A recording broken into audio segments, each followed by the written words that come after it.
right, ladies and gentlemen, good afternoon, good evening, wherever you are in the world. We are about to start with our finals in some time. And with us, we have got a very special guest, Henri Vervoort, Yes. who is the national singles coach of the national Dutch team, of course. And really nice to have you here. Thank you for taking time to speak with us. Thank you. Yeah. I'm happy to. We just want to have a nice casual chat so that viewers, all who are going to join in on YouTube, everywhere, they get to know Henri a bit better. And then, they also get to understand some of the cultures that you are trying to change or maybe implement in the Dutch national team when it comes to singles. But before we get into serious badminton, why don't you tell all the viewers, something about your career or something about your journey so far? Oh, that can be a long story. I was born in the Netherlands. Yeah. Started playing badminton when I was 10.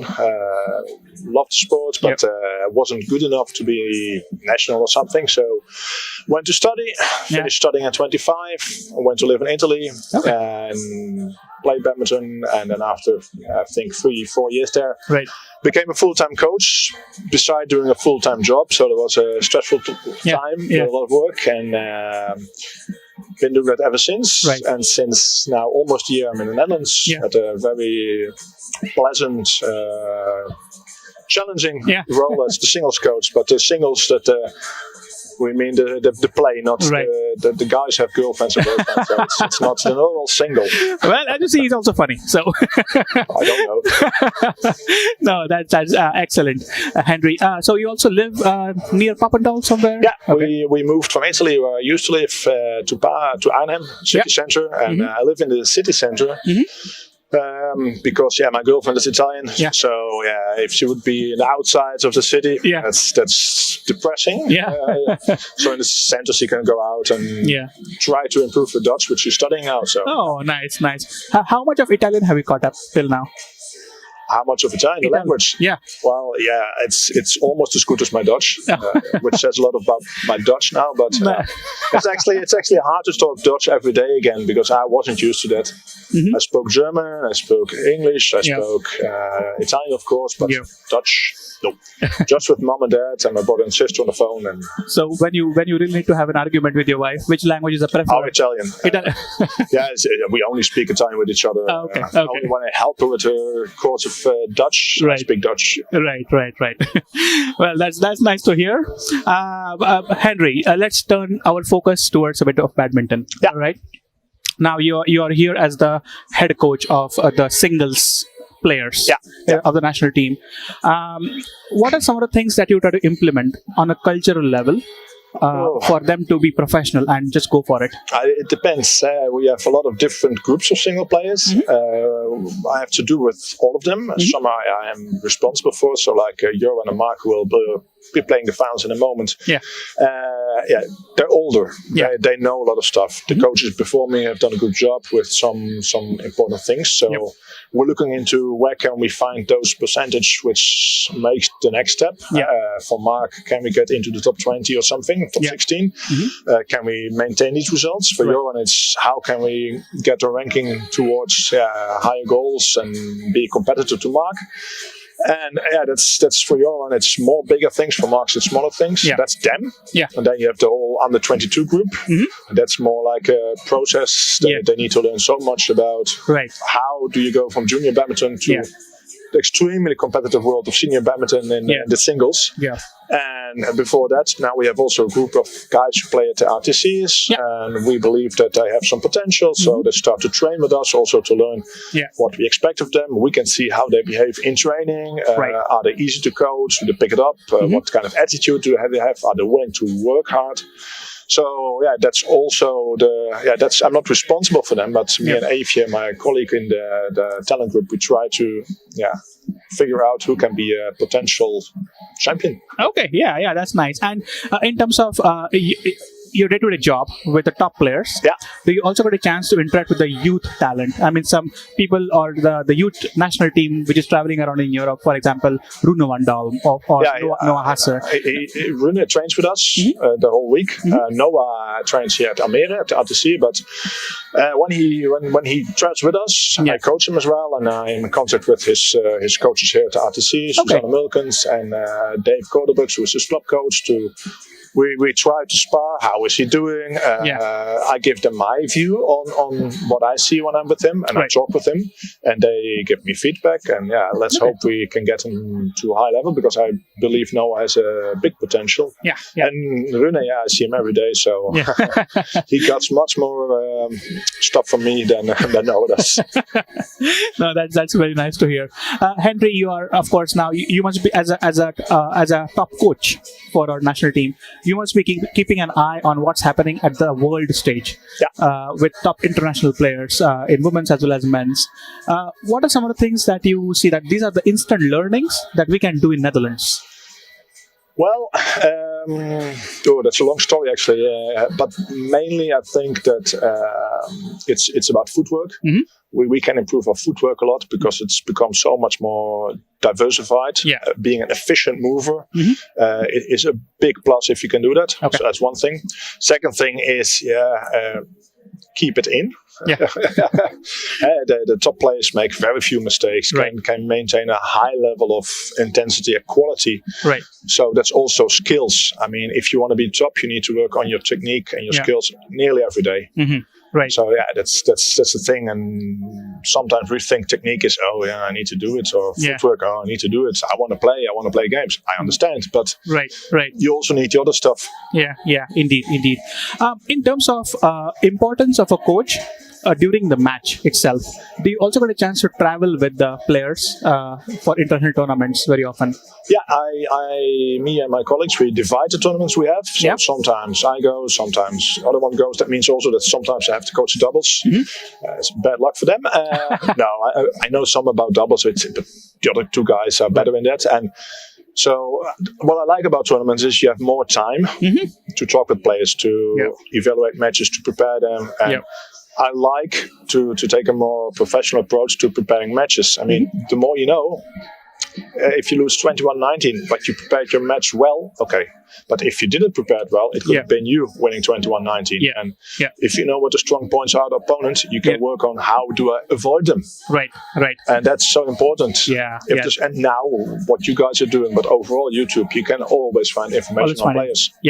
So also making our database on the network we have with the Team NL, where we try to put information of all players inside. So you have some knowledge. You don't go in white.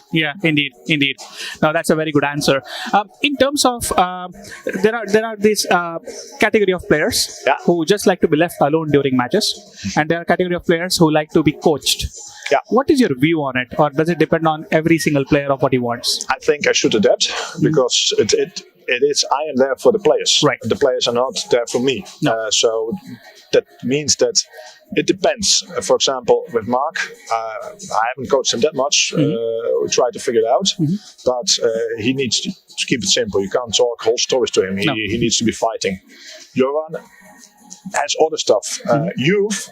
It depends. When they're youth and they play senior tournaments, I coach a lot because it's all new to them. If they play with their own age group, I pretend for them that they know more, they fix stuff themselves. So I ask them more questions like, what's happening? Yes, this and this. Okay, so what you going to do? You tell me, you're the coach. I know, but you need to do it. And you bring up a very good point, and there's something that we often see in BWF tournaments, like when you say Super 1000, Super 750, right? When you see a lot of Asian players, but you see that they are taking a lot of instructions from the coaches, but when you see European coaches, they want to encourage players to talk. And what they're doing, what do they experience, or how would they approach a problem? It's a big difference. Is it a cultural thing, or?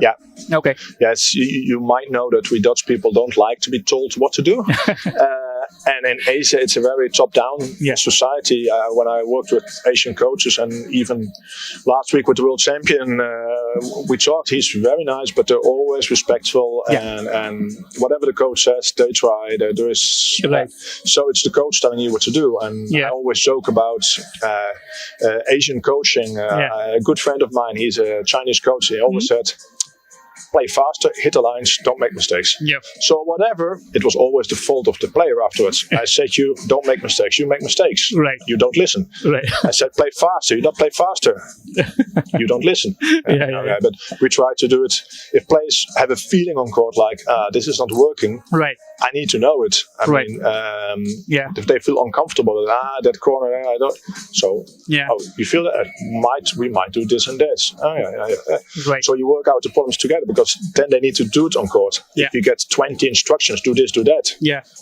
No. You can't manage that on a court, and then with all the stress, all the tension, all the pressure, that's very hard. Yeah, no, that's a really good answer. I think we just have to, maybe what you're saying is we also need to just make coaching fit to our culture. Yeah. And then make sure that we are respecting each other's views and then find a way from it. I think it will change in the future in Asia if with the economy going up, people present more freedom. Right. So they will also have a different. But as long as badminton is a way to get out of poverty or get to stardom, right. then and the coach decides everything, which is the system we have in badminton, that the federations are very powerful. Right. Yeah, then you just have to do what the coach says. Otherwise, next one for you. And, Okay. In terms of just making sure that you are able to detach from badminton, we just spoke about before the commentary that once you're a badminton lover, then it's very hard to stop thinking about badminton, right? Yeah. What do you personally do to just, this is the line, and then I want to do something else now? How do you kind of rewind or unwind? Well, first, I don't want to do something else most of the time, so that's a challenge now. But luckily, my girlfriend is completely not interested in badminton. She's here today because she said, well, it's raining anyway, I might as well go and see some people, but she doesn't care. So when I come home, she pretends, I work a lot, I work sometimes from 7 to 7, and when I come home, she pretends, now you eat, you have a glass of wine, we watch something on TV, what I like, and you stuck up with it, and that helps actually, because otherwise I felt it in Dubai when I'm with the two boys there for the training. I just keep on working until 11 o'clock and then fall asleep, and then it's 7 o'clock and then we go to training. So it's 24/7, and I don't mind. It's not work for me. It's a passion. So you mentioned about Dubai, and that was like a big news in badminton world of Victor Axelsen setting up his own center in Dubai, and then Mark Kaliav and Joran Quakel had a chance to go and train with him. How was your personal experience as a coach of just looking at that environment of top youth talent training together of the world? It's great. I think what Victor does is very good for himself. He learned all he needed to learn in Denmark, and now he has some very good reasons, economically, but also for the sport, to be there. I completely understand. And great setup. And it's actually what we should do in badminton, in my opinion, is go towards more like a golf tour, tennis tour. But then we need that there is more money into badminton, and I used to work at a professional tennis tournament, and this was happening there 20, 30 years ago. And you do your education with the federation, and then you're on your own. You make your own money, you make your own decisions, you make your own schedule. You have a physical coach, you have a mental coach, you have a technical coach, and that's what he's doing. And that's. And you spoke about the cultural change. I think we also see similar news coming up from Malaysia with Lisa doing the same thing, and it was again a big news, of course, from Asian part of the. It was a big news. And I'm happy that they allowed him to find a compromise with the federation, because I also understand that the federation has sponsor deals and he's the big name, so they need to find a compromise, but I also understand him. If we could get the tournaments a little bit more professionalized like in tennis, there will be more money, and there will be more money for the players. That means there are more opportunities, and that's the way forward. If we stick in the system, we will never be big. I love badminton. I want badminton to be big. If you talk to a skating coach, ice skating, they will say, it needs to be this. Absolutely. Well, you have spent part of your life in Mediterranean, in Italy, and you must have noticed the huge rise of badminton in Spain. Because of Carolina Marin. A lot of Spanish coaches. A lot of Spanish coaches. I think her coach is Fernando. Fernando. He has been the chief reason why she has come to glory, right? Was it that duo which made it happen for Spain, or was it something else as well? I think that first of all, the federation was courageous to, in 2003 or 4. appoint Fernando, who was just 26, 27, and give him a chance. Yeah. And then I think Fernando was great in 2008 to start dreaming like, hell, we can do this. Yeah. That was great. And then he found Carolina. And Carolina, in Spain, my Spanish friends say, oh yeah, but he messed up a lot of players as well. Might be, but he pretends the best. You're either excellent or don't do it. Yeah. And she fitted perfectly with that, and that shows what an individual approach 24/7 in education, also mentally mindset, can do. Yeah. Okay, she's exceptional, but still, he's getting the absolute best of what she could be out of her. Yeah, that's so true. And I'm sure in their relationship between the coach and Carolina Marin, they would have up and downs because she would have her life, and she's young, of course. And then, so how from your personal experience, how do you manage that equation between players' personal life and how much time I want from them to get the best out of them? Oh, well, that depends on the players. Yeah. I mean, many of them are still studying, and you need to find a balance of, we need to do the training. Right. But sometimes you must also accept that they have a driver's license exam. Yeah. That's part of life. You need to, it's a good experience. You have some stress, you need to perform. So there's something good in it as well, something for the future. But you need to find a balance. And with the boys, Mark and Johan, it's another thing. It's about little details. Do a better warm up. Yeah. Come sooner to the hole. Yeah. And do a good cool down. And they will hate me for this, but maybe game less. They do a lot of gaming, but but that's their choice. I'm not going to be policing that 24/7 life. That's their decision, and I must say they're very professional in many things. But if you're gaming, you're mentally involved in something. I understand. I liked it myself years ago, but it's maybe not the best time. But I think they know when to do it and not to do it, and that's the most important thing. I'm sure. I mean, they have played at such a high level. Mark Kaliev has had some excellent results in the recent past, and I'm sure you have been a big part of that result. No. That's Mark. That's Mark. I never think that it's a coach that does that. That's Mark who did it. Yeah. And all the coaches from his coach at where he started, Randstad, I think, and then through DKC, through the Bas, RTC, that's Robbie Knevel, that's other coaches. Then Rune Matsing in the national team, who was a big influence on him. And the last years, I think the Danish guy, Jonas, did a good job in improving his technique, his skills. Yeah. And I'm trying to help him along now on a higher age, but I'm only working with him for 6 months. So it's not my merit, it's him is doing it. He has the habits, he has his level. Right. Yeah, but I think performance. Kudos to Mark. I think he's setting up a very good example for the whole of Netherlands. That's why we're happy. He has got really some of the top Asian players defeated in recent past, right? So I'm hoping that we have many more Marks in coming days as well. Yes, I hope as well. But I think Mark can tell you how hard that is, and he can work really hard and demand a lot from himself. And you will not get there if you don't do that. No. Okay. Any word on Gail Mahulet from your experience of working with her? I don't work with her. No, you don't. I know her a little bit. She trained 1 week at Papua, but she trains in Denmark. Yeah. And I know the guy coaching her, his old friend, Joeli, and she seems very nice, but she wasn't in setup. Yeah. But at the moment, they thought, you cannot reach the goals we set for our top players. So there's no place for you anymore, no funding. Like Soraya, I'm sure she's doing very good in Denmark and France. So she's a nice girl, and I always hope if you're not in the national setup, but you believe in yourself and you like badminton and you can afford to do it, please do it. Please do it. Yeah, absolutely. What kind of music do you hear, Henri? Music? Yeah. Mainly rock, but that's not what my players listen to, so I get a lot of other influences as well. But I like nearly all music, but if I choose for myself, it's either rock or slower music. Okay.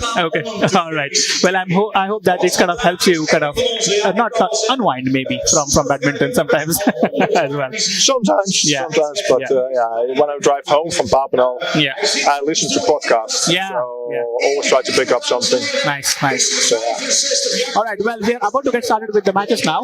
I would like to thank you for not only sitting with us here, but also doing what you're doing with all our top players. Trying to get them better, working hard with them. So really proud of the work that you're doing as well. And thank you for spending time with us today. Yeah, thank you. It's a pleasure being here. And to everybody who's listening, we're always open. Write us, come by, have a look. As long as COVID's out. Yeah. And, great job you're doing here. Yeah, excellent. I think that's a very good message. Please come in numbers at this halls, right? I mean, if we have audience, then the players feel very encouraged when you are here. So we are hoping to have much more fans involvement in the future. It's a wonderful sport. Yeah, indeed. It is. All right, thanks. Have a good day, Henry. You're welcome. Thank you. All right. See you later.